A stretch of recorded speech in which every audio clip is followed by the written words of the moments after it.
900,000 new units coming online. That is significantly impacting units. Okay. I want to say it's a perfect storm. It's not a perfect storm. It's a storm. And this could, depending on the market that you're in, could impact your returns, could impact your rent growth, could impact your distributions.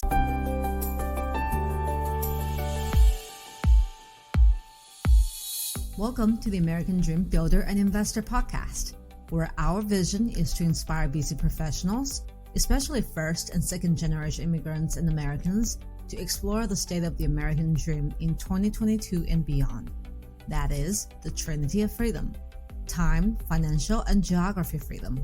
I'm your host, Missy Liu, and I have achieved financial independence, and I'm helping many others to do the same. I started out with $5,000 and have really built wealth for my family along the process. Now I'm on a mission to help hundreds of thousands of people like me to do the same. Hey there. Welcome to another episode of the American Dream Builder and Investor Podcast. I'm your host, Missy Liu, and I'm super excited to have another awesome guest with us here today, Julie An Peterson. I think it's been a little bit over 2 years since I've met her, and she is such a connector. Everyone wants selfies with her when we're at conferences. So that speaks to her connecting abilities.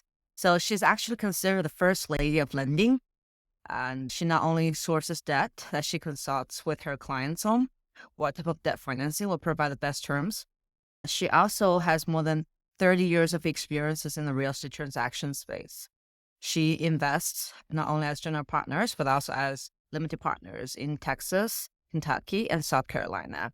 She has capital raised over $7.5 million and is the host of the wildly successful live show called Zoom at 8, happening at 8 p.m. EST every Tuesday.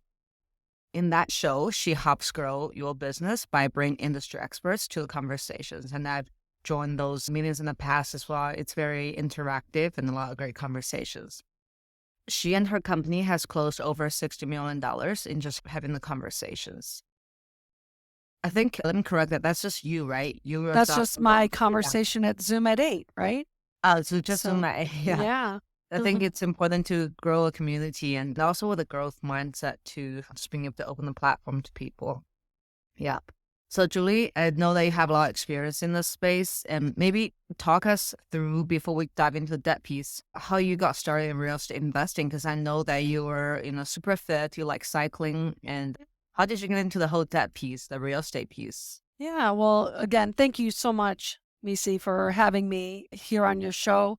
I think I was 14 and I said, I want to be in real estate. I do not want to be paying a landlord. So when I was 22, I bought my first home all by myself. I was in Los Angeles, bought my first home for $250,000.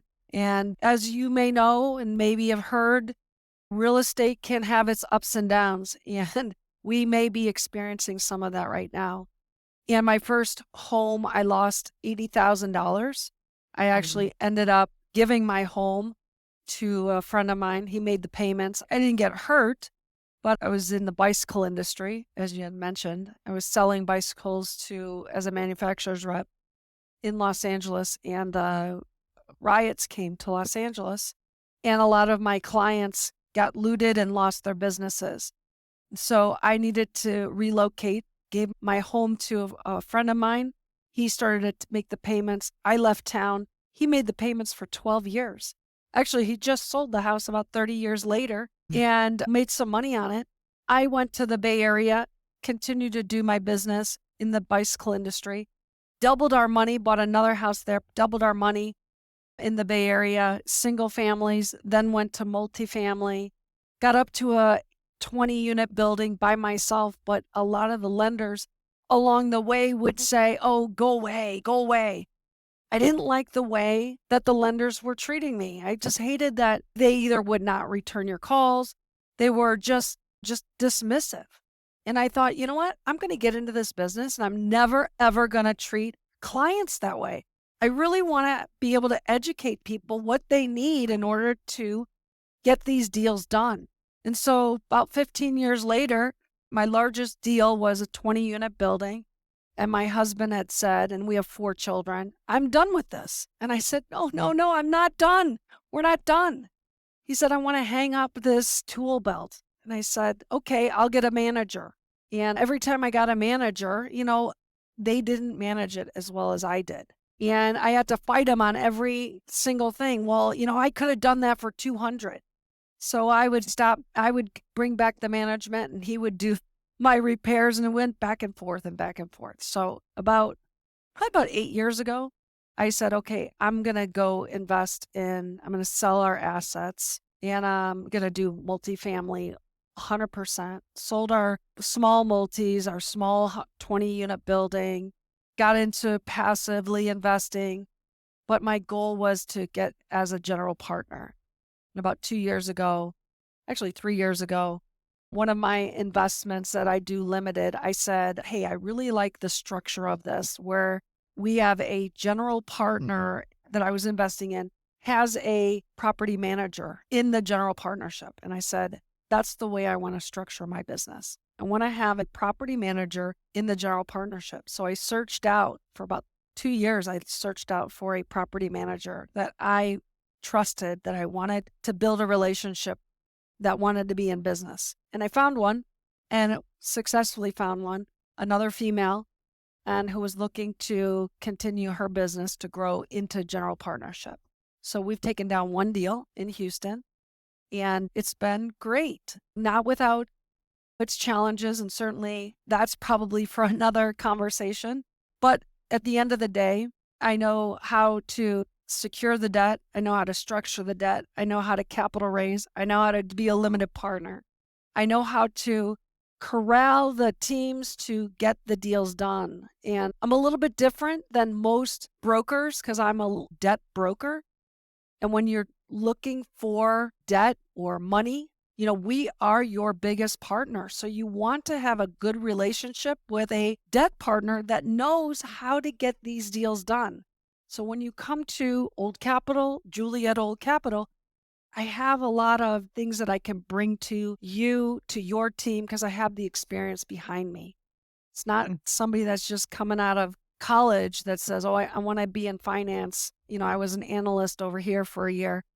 I've got some real life experiences that I bring and can help along the way. So I'm a little different. Mm-hmm. Yeah, you do have real life experiences and also fairly diverse, like you mentioned, from investing side as active, passive, general partners, investing by yourself, lending. So Yeah. you can really speak to anyone really. Yeah. And like, for example, at O Capital, I believe you're the only female lender that's there. That's very common across the commercial lending industries. I host a commercial real estate meetup in Northwest Arkansas where I live. And 99% of the folks in the commercial real estate space, whether it's loan brokerage, actual sale, and lease, they're all men. Yeah. I believe, it's a space that both men and women can thrive in. But as women, a lot of times we weren't told that we could do them. We're like, a lot of us were told, you can go decorate houses, to do short-term rentals, decorate them, and aesthetics and flipping. But there's just so much more that we could do. So I think you being there in such a good company and also being a connector does provide a great level of inspiration. I know it has inspired me, and I love it when I interview women who's inspiration out there. I can talk to both men and women. And, you definitely talk to everyone. So, yeah. So thank you for that great story. And now coming to the debt piece, leveraging your expertise there, what do you think is happening in the debt market now? The last year the last couple of years has been very interesting for people who are new in the space. Can you give a recap of what's been happening basically pre-COVID and throughout COVID and now and what we're seeing? Yeah, absolutely. I would say historically, back 15 years ago, the people that were doing multifamily, you would go to a bank, the banks were doing these deals. They were the rich people, right? Only a small amount of people were buying these deals. They were the rich people. And it wasn't you and I that were getting into these syndications. It really wasn't a syndication world. And then Fannie and Freddie came along and said, I want a piece of this. And I want to be able to give the American people a place to live. I want to secure housing for them. This opened up a great opportunity for people like you and I to be able to provide locations for them to live and use debt, the agency financing, which is a government sponsored program that gives money to finance these large projects. So this is a way that these syndications kind of grew up. And a lot of people would come together. You'd have 2 or 3 people, groups, 2 or 3 GPs, let's call them, right? And you might have 30 people, 40 people together pooling their money, maybe a total of 50 people on average doing these deals. And the cap rates, you could definitely see where A's, B's, and C's were. There were definitely cap rate differences. And as we got closer and closer to COVID, those cap rates were compressing. So there wasn't a lot of differences between your A's, B's, and C's. There was a big push for value add. Value add meaning this could be a stabilized, and stabilized meaning we usually see stabilized meaning 90% occupied for 90 days, or stabilized meaning we've got people living there, they're paying their bills, or it could mean we've got occupancy issues. So depending on who you talk to, stabilized can mean a whole bunch of things.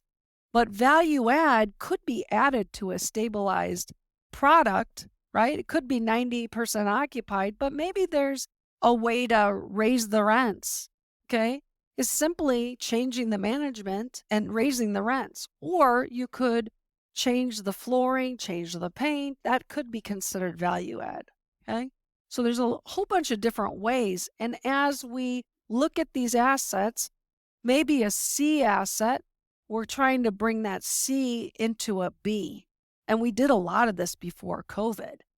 And we would use agency financing. And believe it or not, agency finance would roll in, a Fannie would roll in this CapEx budget, okay? And you could finance some of this CapEx budget.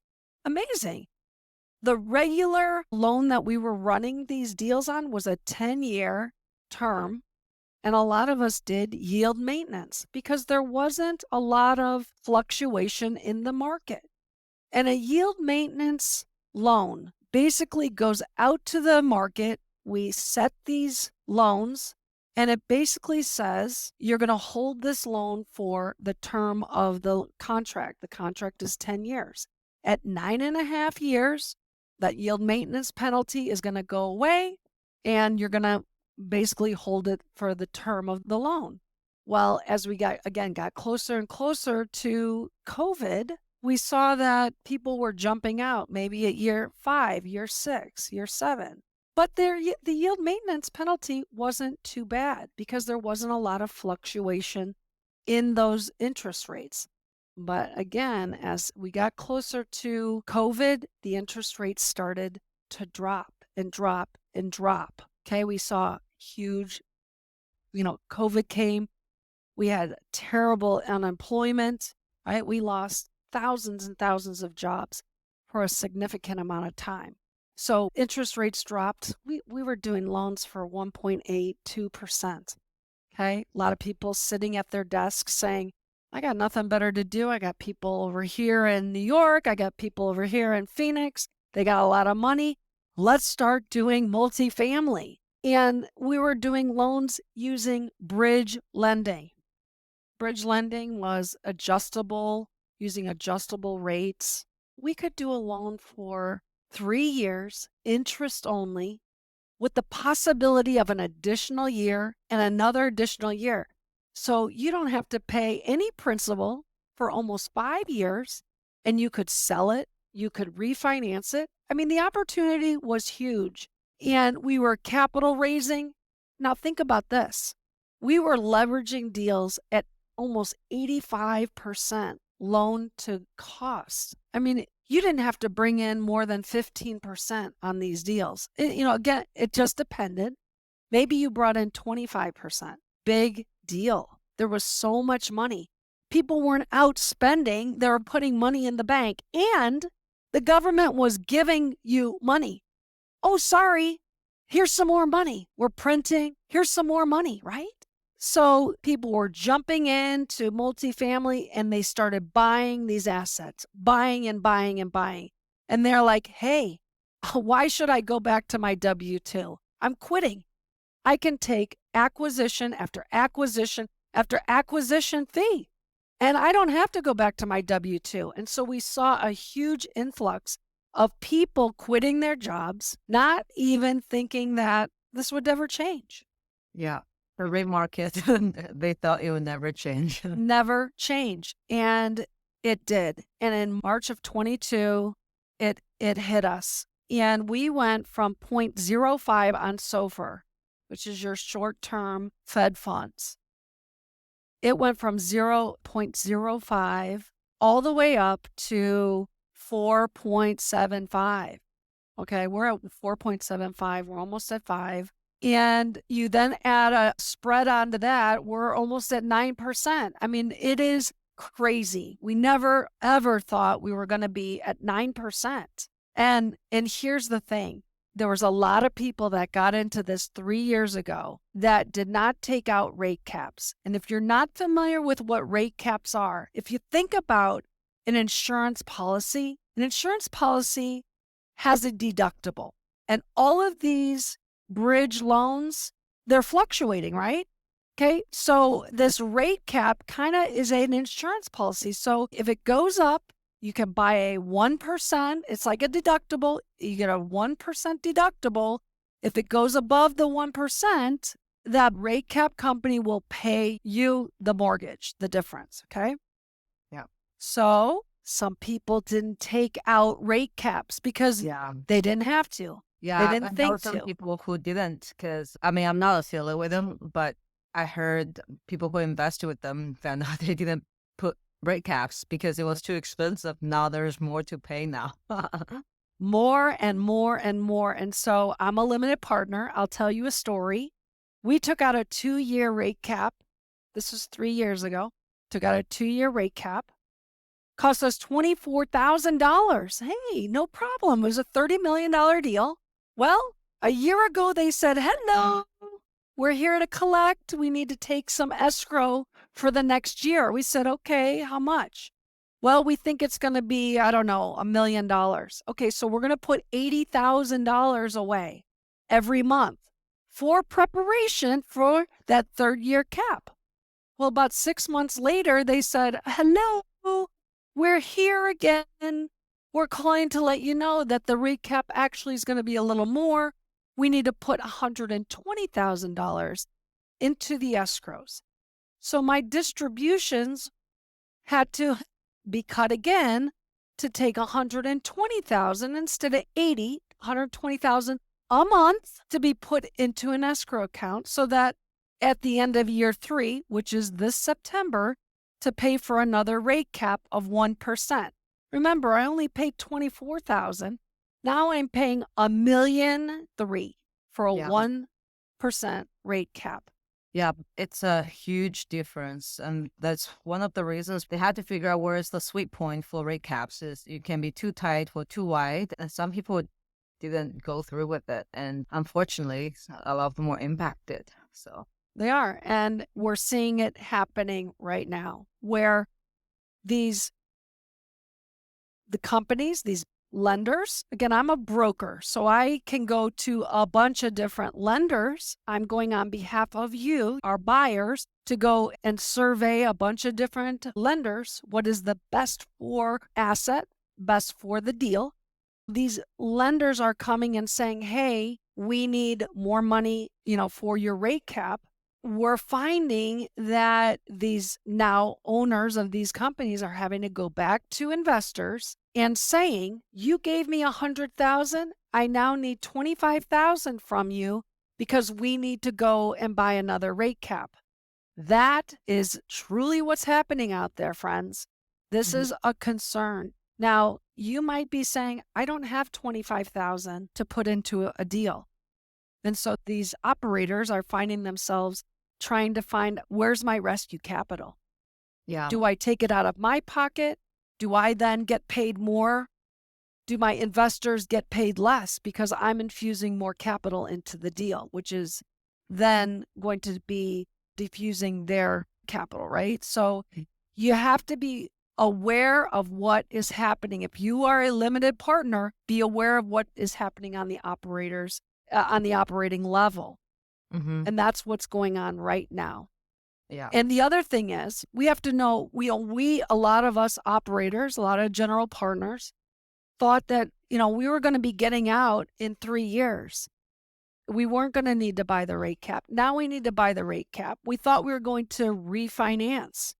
Well, when we were going to refinance at 75%. Well, we are not refinancing on agency financing right now, because remember, agency financing is based on cash flow. Cash flow, we look backwards, and it's the NOI, your net operating income. We have to cover the debt service. So the debt service, if it's low, I can only give you loan to value that covers the debt service. So what's been happening is, instead of covering and giving you 75%, like you might have modeled, I can only give you 55% or 50 or 60%. Especially in markets where the rent growth isn't as nearly as strong as before, or Class C places where we start seeing a lot more bad debt happening. Absolutely. Very, very good point. Yeah. Rent growth, occupancy has gone down. We've seen a huge influx of new construction that's coming on board. 900,000 new units coming online. That is significantly impacting units. Okay. I want to say it's a perfect storm. It's not a perfect storm. It's a storm. And this could, depending on the market that you're in, could impact your returns, could impact your rent growth, could impact your distribution. So just being aware of what the market is doing. So, going back to what is the business plan, can you go refinance into an agency loan? And if you cannot, you might need to have, instead of it being called a cash out refinance, it might be a cash in refinance. Yeah. We may need you to bring in money, meaning a cash call, to get more money in so you can get an agency loan. So that's what we're experiencing. This podcast is sponsored by Life Mission Capital, founded by me, Missy Liu, where my life mission is to help busy professionals invest well so they can focus on what matters. All my life, I was taught to study and work hard for my freedom, until one day I realized that unless I let my money work hard for me, I will always be trading my most precious resource, time, for freedom. Since then, we have also been helping our investors passively diversify into more than 1,000 units of recession and inflation-resistant alternative investments, such as multifamily, mobile home parks, short-term rentals, and more. Learn more with our free ebooks at lifemissioncapital.com. Yeah. And I think times like this, others also look into other creative financing like seller financing, fixed rate, and etc. Deals are still being closed. We talked about this a little bit before the call. To some beginner investors, this may sound like scary. It's like, when the stock goes down or at a discount, do you buy or sell, right? So, and you talked about here's actually a lot more people buying than selling. So talk us through what are the experienced investors are doing that you're seeing out there, because you're seeing, so many different people. I mean, listen, there are more buyers. There's 98% buyers and there's 2% sellers. So we're at a time where a lot of these sellers, these operators, are looking to figure out, where am I in my cycle, in my business plan? Do I have to buy, and when do I have to buy this next rate cap? Where am I in that? Am I at a place where am I in this bridge that I can get to the next, to 90% occupied? Because in order to get to an agency loan, we need to be at 90% occupied. And the next buyer wants to get the very best financing. And the very best financing is agency. So all of these operators are working so hard to get to 90% occupied so that the next buyer can get into the agency. So that's what all these sellers are trying to get there so that they can hopefully get a BOV, which is to value their property, right? To put it on for sale, hopefully. That's one option. 2 is to put money into the deal. 3, maybe to sell. And if they're going to sell, maybe they may have to stay in the deal, because here's what we are finding. We are finding that it's taking a little bit longer and a little bit more challenging for the buyers that are coming in to capital raise. We just don't know. The interest rates are continuing to climb. We just got an interest rate increase today of 25 basis points on Freddie. So it continues to climb. And the Fed funds, which is your SOFR, which is your adjustable rates, we understand there might be 1 or 2 more this year. We also just heard, depending on, when this is going to air, the CPI just came in and it's up. That's not what we thought it was going to be up. Yeah, it was going down. Inflation's going up? Wait, we thought it was supposed to be going down. Yeah. So there's a lot of things that are out of balance. And so that is why people are having a hard time capital raising. And therefore, some of these operators are saying, hey, listen, I need to get on with the show. I'll keep my money in the deal. And so they're structuring. We're seeing a lot of structuring, not necessarily saying seller finance, but the sellers stay in it maybe as a different class, right? And you're maybe a B class and you may be a preferred return. Maybe you're not getting the cost segregation where you give all your cost segregation to your other investors. There's a lot of different ways. Check in with your CPA on that, but there are different ways to structure that.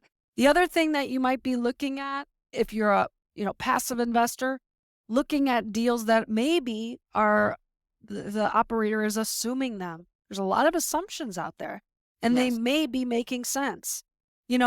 Again, when we went into COVID, the rates were at 3-4%. So it might make sense to look for opportunities where the assumption, if it was a Freddie assumption, works. Fannie is even better, because on a Fannie, you might even be able to put a second loan on that deal, a second bite of the apple. Maybe that assumption on that first senior loan is only 40%. I can put on a second loan for 30% if the NOI is there. So in essence, getting you to 70%. So there are some options. So keep those in mind. Yeah, different ways to optimize returns and structure the debt. Definitely important piece. You mentioned about there's 98% buyers and 2% sellers out there. How do you think that is compared to same time last year, let's say February, before the rates started kicking in? Oh, I think it was equal. I mean, there was great opportunities. I would tell you at NMHC, which is your National Housing Council, we all met over in Orlando last year. And it was buy as much as you possibly can. These are the days. Multifamily is the best place to put your money. And it still is a good place. Inflation is a great thing to have in multifamily. It still is great at 2% and 3%. No doubt. Yeah. So I think that there are some people that are going to get hurt. It is just, in my opinion, it's going to be sad that some people are going to lose some money. If you are in a deal now, if you can get your money out that you put in, be happy that you got your original investment out. That's optimal. It's a risky time, It but is. high risk, high reward, but you gotta be with the right players. The debt piece is so important. Obviously, depending on the type of deal, you would recommend different debt structures, and that's why your company is so valuable to the buyers, because you have different tools at your disposal. Assuming a value add opportunity, would you recommend people taking up bridge debt? What would you recommend them sourcing the renovation budget directly from the investors and try to secure some type of fixed rate, a bit more, at least 3 to 5 years or above. That when to leave, how long, that debt piece is so important. Yeah, I think depending on the experience, really. Listen, I think bridge debt, we're still doing it. I've seen adjustable rates still being done out there. If you get the right rate cap out there, if we look at the forward curve, which changes on a regular basis, we listen to what the economists are saying that it's going to level out and then it's going to drop. What's to say that you're buying a 3.5 strike? That means you, as the operator, this is, as we say, the insurance policy, we have to cover as the operator 3.5%. If it's only going to go up a quarter or a 0.5%, why are we paying $1 million to cover 1%, right? When it's just going to drop. So I think it's a risk to use bridge, but if you are bullish on the market and you know what you're doing, it's a big deal and you've got a very good operator and property management, I think it's still a good product. I'm doing a lot more of fixed bridge. Your rates are in the 9s and 10s. It's 3 to 5 year term, and you can get in, get out, refinance, sell. There's some great opportunities. You can finance 75% loan to value plus up to 100% of your CapEx. So kind of the same scenario we saw over the last 3 years, where you don't have to capital raise all of this money. But if you buy right today, it's a great product. It's really getting your basis right day one. And that's the key. You buy right, these loan products can serve you very, very well. Agency can serve you very, very well. But keep in mind, if you're doing a huge CapEx on it, it can be costly. You're paying your investor 7-8% pref. That's expensive, right? So you got to put the right debt with the right business plan. And I think what we're going to see more of over the last 3 years, it seemed to me like I saw a lot more 100% or very close to 100% rehab of all of the units. I think we're going to see more of 10 to 20 or 30% of them, testing them, seeing if that works, and then moving them, just sitting on that. I don't think we're gonna see the 100%. I just think it's not the smartest idea. And I think you're also, with all of this new product coming on board that's significantly impacting other A's and could be, depending on the market, trickling down to B's. Maybe the play is looking for C's or C plus assets, a little bit older, getting a really good amount of reserve on board so that in case some of your plumbing, right? Yeah. Maybe Definitely. you have that just in case, right? But that might be a good play. Yeah, definitely. The market is different. Being more conservative in your underwriting, not really wanting to rehab everything and boldly state that is going to be a key. If a deal can be conservatively worked out, it may be something worth looking at. So coming back to investing, since you also, we talked about kind of your role as a lender and what you're seeing in the market. As a passive investor outside multifamily, what are the other things you're personal investing in right now? Because I see there's a lot of other asset class having a lot of high potentials and creative structures as well. Yeah, not that it's right or wrong. I'm invested in a shopping center. When I bought it, I thought I was excited about it. That wasn't great in COVID. However, retail is on the move. It's actually doing very, very well. I'm also looking at oil and gas fund. That's been kind of interesting. I've also looked at ATMs. That kind of crossed my mind, although there's no real upside, but for passive, for cash flow, that's kind of an interesting idea.